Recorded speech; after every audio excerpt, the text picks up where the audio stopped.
আসসালামু আলাইকুম এভরিওয়ান। রান্নার ক্যানভাসে নতুন আরও একটি রেসিপিতে সবাইকে ওয়েলকাম করছি। আজকে ঘরে থাকা মাত্র ৩টা উপকরণ তৈরি করে দেখাবো এই মালাই আইসক্রিম। গরমে ঠান্ডা ঠান্ডা আইসক্রিমগুলো খেতে কিন্তু সবারই, ছোট বড় সবারই পছন্দ। আর আজকে খুব সহজ উপকরণে এই আইসক্রিমগুলো বাসায় তৈরি করে দেখাবো।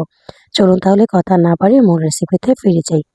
এইখানে আমি নিয়েছি হাফ কেজি গরুর লিকুইড দুধ। আর দুধটাকে আমি 2 থেকে 3টা বলক আনিয়ে নিয়েছি।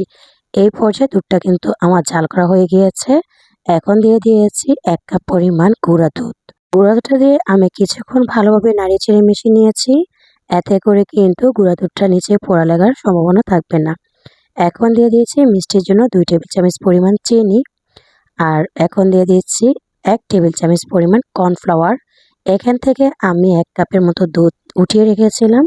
দুধটা ঠান্ডা করে এখানে 1 টেবিল চামচ পরিমাণ কর্নফ্লাওয়ার দিয়ে ঘুলিয়ে সাথে এই দুধের সাথে দিয়ে মিশিয়ে নিতে হবে। কর্নফ্লাওয়ারটা দেওয়ার পর অনবরত নাড়াচাড়া দিতে হবে, তা না হলে কিন্তু দুধটা জমাট বেঁধে যাবে। সেক্ষেত্রে আইসক্রিমটা খেতে একদমই ভালো হবে না।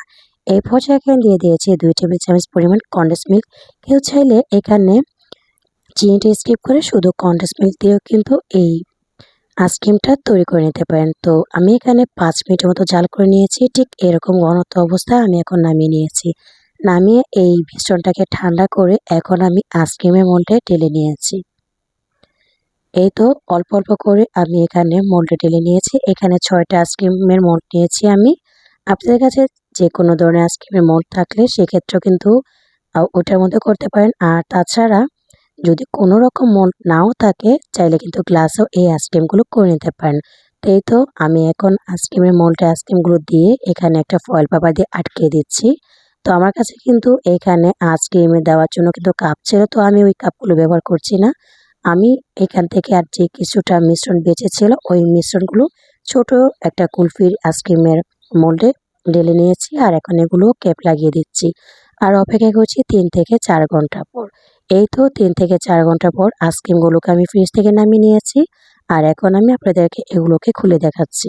এখানে আমি একটা বক্সে পানি নিয়ে নিয়েছি। এগুলো কিন্তু সাথে টানাটানি করতে যাবেন না, খুলে আসবে না কিন্তু। তো এখানে পানির মধ্যে জাস্ট 2 সেকেন্ড ভিজিয়ে রাখতে হবে। আর 2 সেকেন্ড ভিজিয়ে রাখার পর দেখেন কত সুন্দরভাবে আইসক্রিমগুলো খুলে আসছে। আর এগুলো খেতে কতটা মজার ছিল, বাসায় তৈরি না করলে কিন্তু বুঝতে পারবেন না।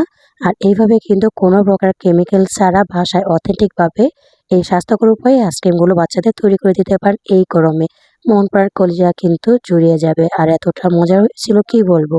আজকের রেসিপি আপনাদের কাছে কেমন লেগেছে চাইলে ছোট্ট একটি কমেন্ট করে জানাতে ভুলবেন না। আর আমার রেসিপিগুলো যদি আপনাদের কাছে ভালো লাগে, ভিডিওতে লাইক দিয়ে চ্যানেলটি সাবস্ক্রাইব করে অনুরোধ জানাচ্ছি। তো আজকের মতো এখানে বিদায় নিলাম। ভালো থাকবেন সবাই, সুস্থ থাকবেন। আল্লাহ হাফেজ। আসসালামু আলাইকুম।